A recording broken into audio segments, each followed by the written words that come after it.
Section number 122 sub section 1 के तहत मौसूल होने वाला ऑर्डर जो होता है वो स्क्रीन पे आपके सामने विजिबल है।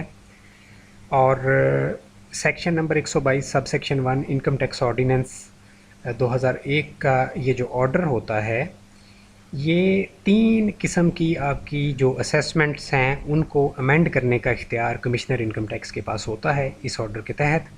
नंबर 1 आपकी self assessment, number 2 best judgment assessment जो कि एफबीआर कंडक्ट करता है, और नंबर 3 प्रोविजनल असेसमेंट। इन तीनों असेसमेंट्स को एफबीआर अमेंड कर सकता है। ये नोटिस हमें रिसेंटली मौसूल हुआ है 24 जून 2024 पे। ये आप डॉक्यूमेंट डेट इसकी देख सकते हैं।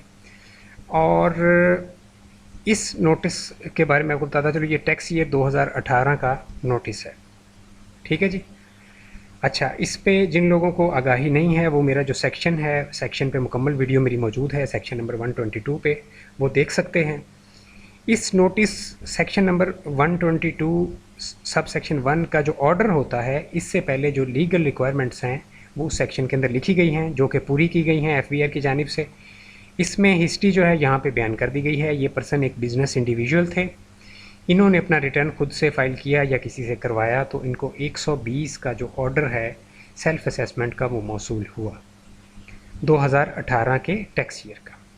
नंबर 1। नंबर 2, इनको शो काज नोटिस भेजा गया सेक्शन 122 सब सेक्शन 9 के तहत, और उस शो काज नोटिस के अंदर इन्हें कहा गया कि आप हमें फ़लाँ डॉक्यूमेंट्स प्रोवाइड करें। मैं आपको बताता हूँ, ये जो ब्लू लाइंस हैं ये यहाँ से लेके यहाँ तक, ये पूरा वो शो काज नोटिस यहाँ पे एफबीआर ने दोबारा कॉपी किया हुआ है, जो पहले इनको भेजा गया था 122(9) के तहत।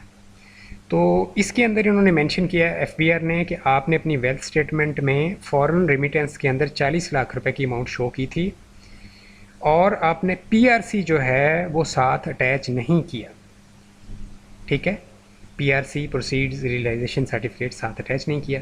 तो एफबीआर ने इन्हें पहले शोकाज नोटिस में कहा था कि क्यों ना इस इनकम को हम आपकी बिज़नेस इनकम के अंदर ऐड कर दें। तो अगर आप ऐसा नहीं चाहते तो फिर आप जो है फ़लाँ तारीख पे फ़लाँ प्लेस के ऊपर ये 2 डॉक्यूमेंट्स लेके हाजिर हों। एक आपको चाहिए कॉपी ऑफ बैंक स्टेटमेंट इस पूरे टैक्स ईयर की, और दूसरी आपको चाहिए encashment certificate from the relevant bank branch. तो ये 2 चीज़ें लेके आप हाज़िर हो जाएं, और अगर आप हाज़िर हो जाते हैं या आपका रिप्रेजेंटेटिव हाज़िर हो जाता है तो हम ये जो आपके ऊपर शोकाज नोटिस है इसको वापस ले लेंगे। ठीक है जी, आपके ख़िलाफ़ कोई भी कार्रवाई नहीं की जाएगी। तो बट ये यहाँ पे क्लियरली एफबीआर ने मेंशन किया हुआ है कि इनको बड़ा लंबा चौड़ा इनका प्रोसेस चला, और इनको कई दफ़ा रिमाइंडर एफबीआर ने सेंड किए, लेकिन इनकी जानिब से कोई भी रिप्रेजेंटेटिव जो है वो कोर्ट में हाज़िर नहीं हुआ। ठीक है, एफबीआर के सामने पेश नहीं हुआ। तो फाइनली जो है कमिश्नर इनकम टैक्स ने 24 जून 2024 को ये ऑर्डर पास कर दिया, जो कि बेसिकली इनकी असेसमेंट जो थी सेल्फ असेसमेंट, उसके अंदर तब्दीली कर दी गई, यानी अमेंडमेंट कर दी गई कमिश्नर की जानिब से।